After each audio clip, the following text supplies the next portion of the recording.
नमस्कार, आप देख रहे हैं IBC 24 और मैं हूं आपके साथ शुभांगी ठाकुर। इस बुलेटिन में हम आपको देंगे छत्तीसगढ़ की अब तक की सभी खबरों का पूरा अपडेट, लेकिन सबसे पहले नजर आज के हेडलाइंस पर।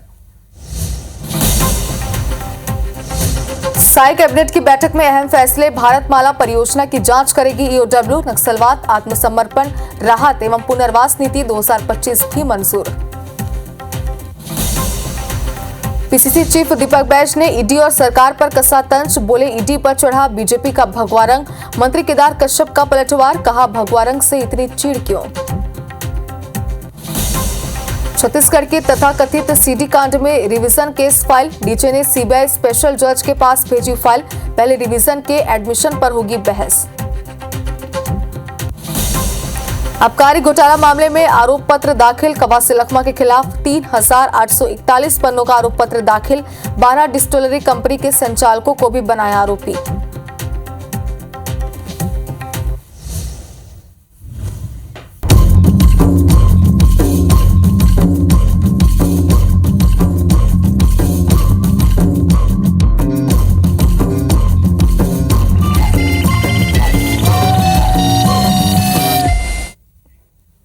और हेडलाइंस के बाद अब खबरें देखते हैं विस्तार से। छत्तीसगढ़ से तथ्य रखती है तो आगे अपडेट जरूर आपसे लेंगे। फिलहाल बहुत शुक्रिया पूरी जानकारी के लिए। और छत्तीसगढ़ के आबकारी घोटाला मामले में पूर्व आबकारी मंत्री कवासी लखमा के खिलाफ प्रोसिक्यूशन कंप्लेंट कोर्ट में जमा की गई है। ईडी ने 12 डिस्टिलरी कंपनी के संचालकों को भी आरोपी बनाया है।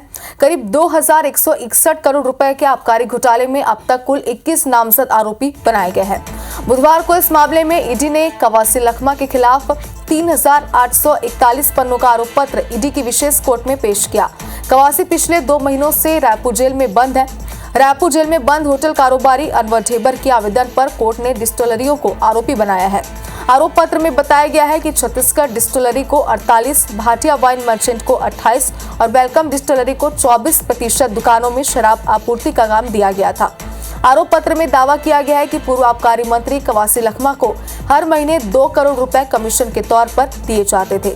इस मामले में पहले से जेल में बंद अरुणपति त्रिपाठी और अरविंद सिंह ने पूछताछ में स्वीकार किया है कि पूर्व मंत्री कवासी लखमा के पास हर महीने कमीशन पहुंचता था।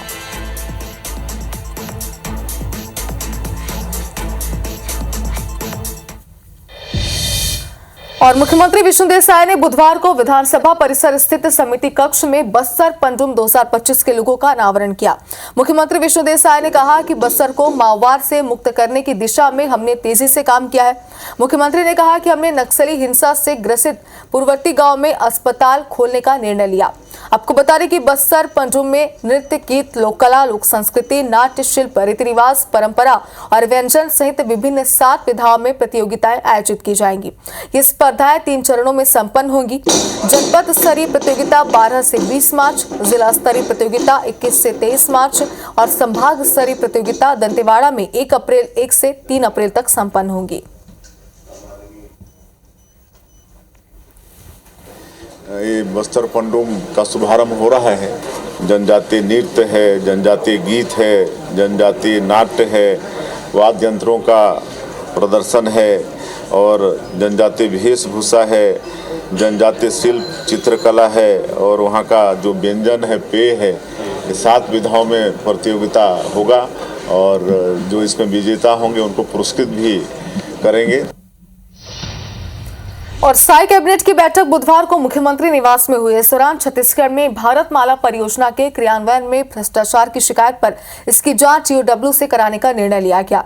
इसी तरह छत्तीसगढ़ नक्सलवाद उन्मूलन नीति 2023 के स्थान पर छत्तीसगढ़ नक्सलवाद आत्मसमर्पण, राहत और पुनर्वास नीति 2025 को मंजूरी दी गई। इस नीति के तहत आत्मसमर्पण करने वाले माओवादियों को आर्थिक सहायता, पुनर्वास, शिक्षा, रोजगार और सुरक्षा जैसी सुविधाएं दी जाएंगी।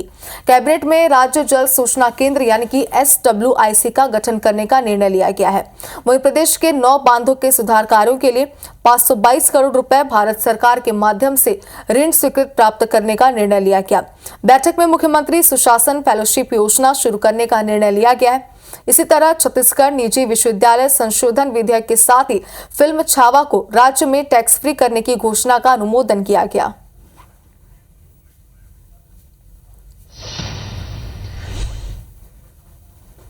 भारतमाला परियोजना के क्रियान्वयन में भ्रष्टाचार की शिकायत को सरकार ने गंभीरता से लेते हुए इसकी जांच EOW के माध्यम से कराए जाने का निर्णय लिया गया है। आने वाले 1-2 दिनों में माननीय उप मुख्यमंत्री विजय शर्मा जी विस्तार से आपको एक बातों पर उसकी चर्चा करेंगे, पर आज हमने मंत्रिपरिषद ने उसका अनुमोदन किया है। 9 बांधों के सुधार कार्यों के लिए 522.22 करोड़ रुपये भारत सरकार के माध्यम से ऋण स्वीकृति प्राप्त करने का निर्णय लिया गया। इनमें मनियारी टैंक, घोंघा टैंक, दुधावा, किंकारी, सोंढूर, मुरुमसिल्ली भाग 2, रविशंकर सागर परियोजना भाग 2, न्यूज रुद्री बैराज और पेंड्रावन टैंक शामिल है। और ईडी की कार्रवाई को लेकर पिछले कुछ दिनों से छत्तीसगढ़ की सियासत गर्मा गई है। इस पर पक्ष विपक्ष के बीच आरोप प्रत्यारोप का दौर जारी है। पीसीसी चीफ दीपक बैज ने बड़ा बयान दिया है। भाजपा का भगवा रंग ईडी पर चढ़ा हुआ है। ये साल भर तो प्लानिंग करते हैं कि कहां छापा मारना है। उन्होंने तंज कसते हुए ये भी कहा कि अच्छा है कि ईडी पर भाजपा का भगवा रंग चढ़ा रहे। इस पर कैबिनेट मंत्री केदार कश्यप ने पलटवार करते हुए कहा कि यह दीपक बैज का बयान नहीं है, राहुल गांधी और सोनिया गांधी का बयान है। पता नहीं उन्हें भगवा रंग से इतनी चिढ़ क्यों है।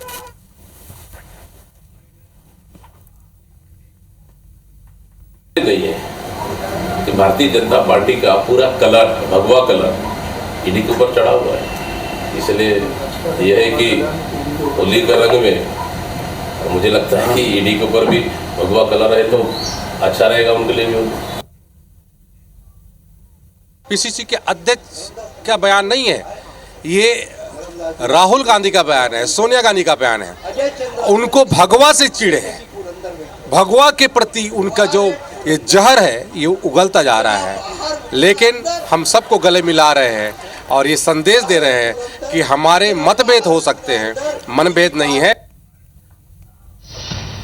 और बिलासपुर नगर निगम में एमआईसी के गठन को लेकर सियासत गरमाई हुई है। नगर निगम में सत्ता परिवर्तन हुए करीब 1 माह बीत चुके हैं, लेकिन भाजपा की निगम सरकार ने अब तक एमआईसी का गठन नहीं किया है, जिससे निगम के सामान्य सभा पर ब्रेक लगा हुआ है। साथ ही शहर विकास के कई प्रस्ताव अटके हुए हैं। बता दें कि मेयर और 49 पार्षदों के साथ यहां भाजपा को बड़ी जीत मिली है। इसके बाद भी नगर निगम में मेयर इन काउंसिल का गठन नहीं हो सका है। विपक्ष इसे ट्रिपल इंजन सरकार का फेलियर बता रही है। इधर विपक्ष के हमले के बीच मेयर ने जल्द एमआईसी गठन की बात कही है। एमआईसी और सामान्य सभा में चर्चा होती है और विकास की गति आगे बढ़ती है। और ये प्रक्रिया शुरू अभी नहीं हुआ है और जब तक ये नहीं होगा तब तक के शहर विकास में किसी प्रकार का कोई काम नहीं होगा। निश्चित रूप से हम जो है एमआईसी का गठन जहाँ तक 15 तारीख तक करने का है, एमआईसी का बैठक करके जो है जनता की समस्याओं का निराकरण करने का हमारा प्राथमिकता रहेगा। और सरगुजा संभाग में झोला छाप डॉक्टर्स की लापरवाही से लोगों की मौत का सिलसिला थमने का नाम नहीं ले रहा है। ताजा मामला बलरामपुर जिले के भलोईसोर गांव का है, जहां एक झोला छाप डॉक्टर के गलत इंजेक्शन लगाने के बाद महिला की तबीयत बिगड़ गई, जिसके बाद उसे आनंद फानन में मेडिकल कॉलेज अस्पताल अंबिकापुर में रेफर किया गया, लेकिन महिला ने इलाज के दौरान दम तोड़ दिया। परिजनों ने आरोप लगाया कि झोला छाप डॉक्टर की गलत इंजेक्शन लगाने के कारण महिला की मौत हुई है। इस मामले में परिजनों ने डॉक्टर पर कार्रवाई की मांग की है। है विनोद वर्मा, उसका ग्राम भोली गोवर्धनपुर है। वो आए थे, हम लोग उसको बुलाए दवाई करवाने के लिए। मम्मी का हाथ पैर दर्द कर रहा था, तो 3 इंजेक्शन लगा ऐसा भरे थे। बस एक इंजेक्शन लगाए नस में, तो मम्मी को उल्टी होने लगा। इसके बाद बेहोश हो गई। झोला छापाया था कि सुई लगा दिया, 3 इंजेक्शन भरा था, 1 इंजेक्शन लगा पाया, गिर गई। बच्चे हैं, परिवार हैं, बोल नहीं पाते हैं, उसको पोषण पालन कौन कैसे करेंगे वो लोग, उसको कानून कार्रवाई चाहते हैं। प्राइवेट प्रैक्टिशनर के द्वारा किसी महिला को इंजेक्शन लगाया गया है शायद, और वो सीएससी वार्डअप नगर में एडमिट नहीं हुई थी, ना आई नहीं वहाँ पे, वहाँ जैसे जानकारी मिला है। अंबिकापुर में उसकी डेथ की शिकायत हुई है, कार्रवाई अपन कर रहे हैं लगातार इस मामले में, और इस केस में ये तो इसमें वैधानिक कार्रवाई भी होगी। और बलौदाबाजार के सुहेला तहसील कार्यालय में जमीन विवाद मामले की पेशी में एक किसान ने खुदकुशी की कोशिश की है। बुढ़गान के किसान हीरालाल साहू ने तहसीलदार की ओर से किए दुर्व्यवहार से व्यथित होकर जहर खाकर न सिर्फ आत्महत्या की कोशिश की बल्कि अपने 35 साल के बेटे के मुंह में भी जहर की शीशी उड़ेल दी। पीड़ित किसान को तत्काल स्थानीय सामुदायिक स्वास्थ्य केंद्र में भर्ती कराया गया है, जहां उसकी गंभीर हालत को देखते हुए बलौदाबाजार रेफर कर दिया गया। इस मामले में पीड़ित किसान के बेटे ने बताया कि उनके दादाजी के नाम पर लगभग 52 डिसमिल जमीन है, जिस पर गांव के शिव कुमार साहू ने कब्जा कर रखा है। मामले की शिकायत के बाद भी तहसीलदार उनके साथ दुर्व्यवहार कर रहे हैं और तहसील से डांट कर भगा दिया जा रहा है। पेशी का पूछा कब होगा फाइनल जब कब्जे का, तो बोला आपके आपसे नहीं होगा। ऐसे ऐसे 2-3 पेशी लूटकाट करके भगा देते हैं। तो आज भी भगा रहे थे तो बाबूजी दुखी होकर के दवाई को पी लिए। हीरालाल साहू जी करके हैं, उनके तत्काल फिर जो है तहसीलदार द्वारा उनको हॉस्पिटल में भर्ती कराया गया है। अभी वो खतरे से बाहर है और इसकी पूरी घटना की जो है जांच के लिए एसडीएम सिमगा श्री अंशुल वर्मा को निर्देशित किया गया। और इसी बीच एक बड़ी खबर आपको दिखा दें। होली के मद्देनजर सरगुजा पुलिस अलर्ट हो गई है। करीब 450 पुलिस कर्मियों की ड्यूटी लगाई गई। बाइक से भी पेट्रोलिंग की जाएगी। हुड़दंग करने वालों पर सख्ती बरती जाएगी। जलाशयों के पास भी पुलिसकर्मी तैनात किए जाएंगे। तो देखिए, होली के मद्देनजर सरगुजा पुलिस पूरी तरीके से अलर्ट हो चुकी है। बाइक से पेट्रोलिंग की जाएगी और करीब 450 पुलिसकर्मियों की ड्यूटी लगाई गई है। और आपको बता दें कि जो हुड़दंग करने वाले हैं, जो बदमाश है, उन्हें बख्शा नहीं जाएगा, सख्ती से कार्रवाई की जाएगी। जलाशयों के पास भी पुलिसकर्मी तैनात किए जाएंगे।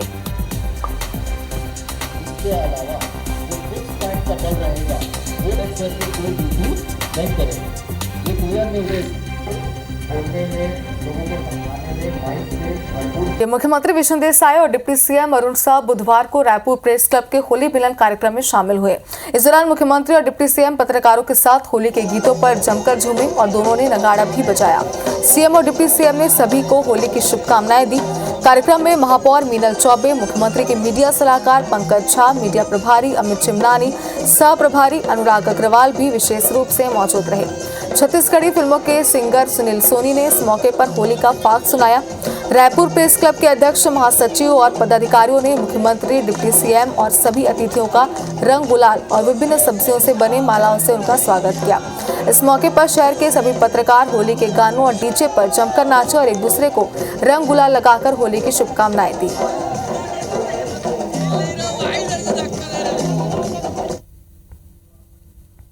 ये होली का ये त्योहार रंगों का त्योहार है, भाईचारे का त्योहार है।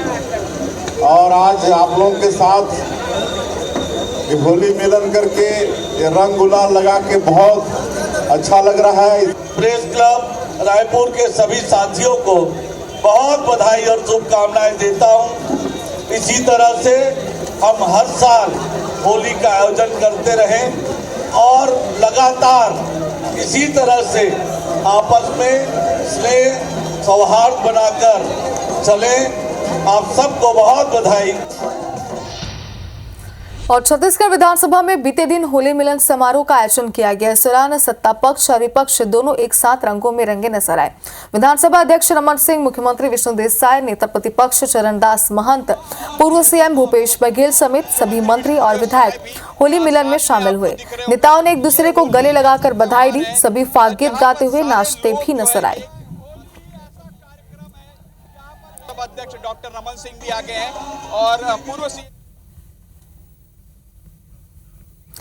तो तस्वीरें आप देख सकते हैं, दो तस्वीरें। एक तस्वीर जो है, पहली तस्वीर बेहद खास है क्योंकि इसमें आप देखिए कि मुख्यमंत्री विष्णुदेव साय, पूर्व मुख्यमंत्री भूपेश बघेल और उनके साथ पूर्व मुख्यमंत्री डॉक्टर रमन सिंह भी यहाँ पर नजर आ रहे हैं कि प्रदेश के तीनों ही जो मुख्यमंत्री हैं, पूर्व मुख्यमंत्री और मुख्यमंत्री, वो इस तस्वीर में साथ नजर आए। बेहद खास तस्वीरें हैं, देख सकते हैं आपकी होली के रंगों में रंगे नजर आ रहे हैं। और राजधानी रायपुर में होली की रौनक देखने लायक है। बाजार गुलजार हैं, हर तरफ फाग गीतों की गूंज सुनाई दे रही है। वहीं इस बार होलिका दहन की तैयारियां भी बेहद खास है। शहर के प्रमुख स्थलों पर अनोखी थीम पर आधारित होलिका के पुतले बनाए गए हैं, जो लोगों के बीच आकर्षण का केंद्र बने हुए हैं। खासतौर पर कालीबाड़ी चौक में बना होलिका का पुतला लोगों को बड़ा पसंद आ रहा है, जिसका जायजा लिया हमारे संवाददाता ने। रायपुर में इस बार होलिका दहन को लेकर कुछ अनोखा देखने को मिल रहा है। इस वक्त हम आपको सीधी तस्वीरें दिखा रहे हैं। आप देखेंगे कि इस बार स्त्री 2 फिल्म आधारित जो होलिका का पुतला है वो तैयार किया गया है। मूर्तिकार हमारे साथ हैं, उनसे बात करते हैं। ये जो पुतला है वो किस तरह से तैयार किया गया है, कितने दिन इसको तैयार करने में लगे, और ये जो थीम है वो थीम आपने कहाँ से सोचा? ये पहले लकड़ी से एक बेस तैयार किया जाता है, फिर उसके बाद उसमें पैरा का बांधा जाता है, उसके बाद मिट्टी और बोरा का लेप लगाया जाता है और लास्ट में कलर का यूज़ किया जाता है जो वाटरप्रूफ रहता है। फैब्रिक कलर यूज़ करते हैं। और ये थीम तो पहले से मतलब दिमाग में था कि एक अहंकार का पुतल वो था होलिका को कि आग में नहीं जलेगी, तो मैंने उसको सरकटा के रूप में दर्शाया है या आज के जनरेशन के बच्चे उनको बताने के लिए कि होलिका को किस प्रकार से मतलब एक मूवी के थ्रू मैंने दर्शाया है। स्त्री 2 के आजकल इसी से सीख रहे हैं कि अगर इस टाइप का अगर अपन होलिका को या और भी चीज़ को अपन पर्यावरण में या कुछ भी चीज़ में थीम में, तो आजकल बच्चे इसी तरह से कैच करते हैं जल्दी। आपने पुतला तैयार किया वो काफ़ी अलग तरीके का है, तो ये आपने कैसे सोचा कि इसी आधार पर होलिका का पुतला तैयार करेंगे?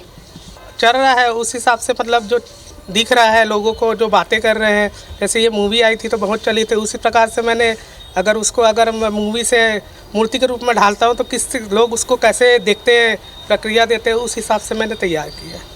बिल्कुल, तो ये होलिका का पुतला आपने देखा, और ये जो पुतला है ये कालीबाड़ी में दहन होगा, तो ये जो पुतला है वो लोगों के बीच में आकर्षण का केंद्र भी बना हुआ है। और इस तरीके के और भी कई पुतले हैं जो मूर्तिकार ने तैयार किए हैं। कैमरामैन नरेंद्र मार्कंडे के साथ सुप्रिया पांडे, IBC 24 रायपुर।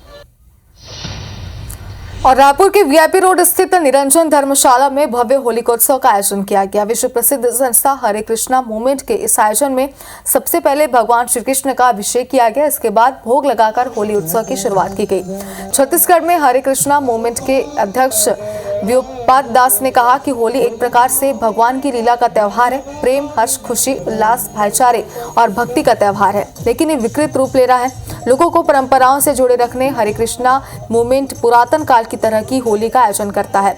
इस होलिकोत्सव में बड़ी संख्या में शहर और आसपास के भक्तजन पहुंचे, जिसके बाद फूल और प्राकृतिक रंगों से होली खेली गई। इतना भव्यता के साथ जो है श्री श्री राधा कृष्ण का जो है सुंदर विग्रह का अभिषेक, फूलों का होली, गुलाल का होली, रंग का होली, ये सब यहाँ मनाया जा रहा है। तो भगवान कृष्ण जो है नटखटपन और अपने खुश मिजाज की व्यक्ति है, तो उसी खुशी को जो है फैलाने की त्यौहार है ये रंगों का त्यौहार होली। और इसी के साथ इस बुलेटिन में फिलहाल इतना ही। आप देखते रहिए IBC 24। नमस्कार।